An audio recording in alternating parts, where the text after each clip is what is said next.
everyone, it's Courtney Jackson here coming to y'all with another video talking about diabetes, but this time I wanted to focus on the risk factors of diabetes. A lot of people can't figure out where their diabetes came from. A lot of people, they um, think that it may become because of something that they have done, but sometimes it's hereditary. Sometimes it's just, some predisposing conditions that lead to diabetes. So, and then with diabetes, it could lead to other things. So, I just wanted to make sure I talked more about the risk factors. So, one major risk factor that I will discuss about with type 2 diabetes um, would be weight. Being overweight or obese is like a main risk um, because with like the fat distribution um, in your body of where you store your fat, um, whether it's like the hips or in the thighs, it's a greater risk to be able to develop it. I was reading something here and it says the risk of type 2 diabetes is higher in men with a waist circumference above 40 inches and in women with a waist measurement of above 35 inches. So if you have those things, it's a greater risk for you to develop type 2 diabetes. And another thing is inactivity, not being really active will cause that as well. When I was reading it, it says the less active a person is, the greater the risk. Physical activity helps control weight, uses up glucose as energy, and makes cells more sensitive to insulin. And if you know anything about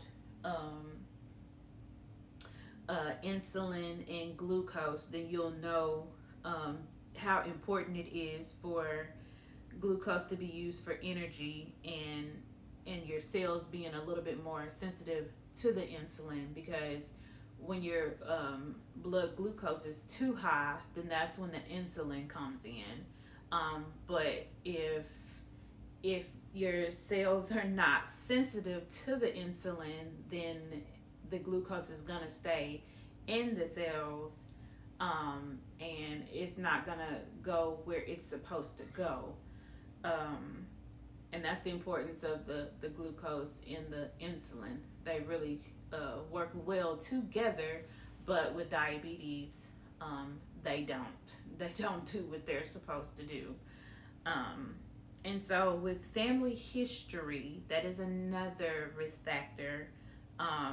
You're at risk for type 2 diabetes if you have a family member that has it, like a parent or a sibling. Um, you're more at risk for having it. So, then another thing is race and ethnicity. Um, they really don't know why certain races are, um, you know, more prone to it, but it does say that blacks, Hispanics, Native Americans, and Asians and Pacific Islanders, they're more likely to develop it than white people.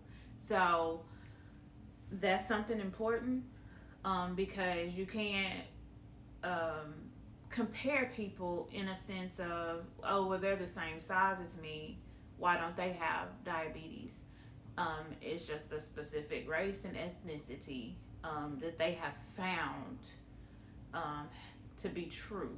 So, these risk factors of weight, fat distribution, inactivity, family history, race and ethnicity. Another thing is blood lipid levels. That's why it's important yearly to get all of your labs checked, um, all of your blood levels checked to see if any are basically giving you signs and symptoms of diabetes, because you can't just go off of what someone looks like or their one blood sugar. You really need to look at all of the labs, liver function, just a whole panel of labs to look at. It is very important. Um, and with lipid levels, an increased risk is associated with low levels of HDLs, um, which is the high density ones for cholesterol, and the good cholesterol, um, and then the high levels of the triglycerides. And all of that has to do with fats. And those fats, they affect your blood vessels. So when it comes to your blood vessels, people don't think of it as a problem until your blood vessels become so hard and then like constricted, which means they're tight, nothing can get through. And if you think of, if something can't get through just because fat is built up in there, then what is that going to be? It's going to be a lot of pressure, and that's what brings an increase in blood pressure, because it can't get through. Um, and then the fact that we have vessels going to all of our main organs in our body, to our brain, to our heart, to our lungs, to our kidneys. I mean, to everywhere. But those are the main ones that keep us alive. And so once those are messed up, you don't get to, you really don't get to fix them like they were originally made to work. That's when you have to get stents in, and bypasses, and um, a lot of procedures that could benefit you or could possibly not benefit you. And so when it gets into that, if you just go ahead and fix it at the root, and that is with like diet and exercise and all of those things that you could modify, once you get into that and start fixing that, then we don't have to worry about those lipid levels, and just making better lifestyle choices. We won't have to worry about those lipid levels, because those are things that we can control. But once you kind of get to messing with those, it definitely makes it a bit harder to keep you from developing diabetes or keeping it under control, because then you have another issue at hand. And those blood vessels are nothing to mess with. And then with age, like I talked about before, you know, I'm in my 30s now, my early 30s. And so I have to start looking at those things too with my lifestyle, because now I'm getting up in age to where there is a risk factor just because of my age. Excuse me. And then people can get it during pregnancy, and sometimes with that, it's a risk of them after developing it during pregnancy. It's a risk of them getting it type 2 diabetes for the rest of their lives. So it just kind of puts them at a higher risk for that. The ones that have had gestational diabetes, that means having diabetes during pregnancy.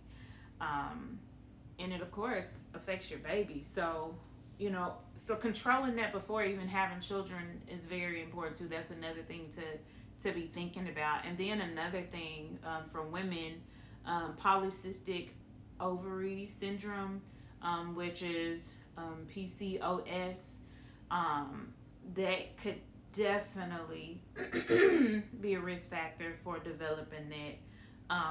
And so increased risk of diabetes altogether, all of those things.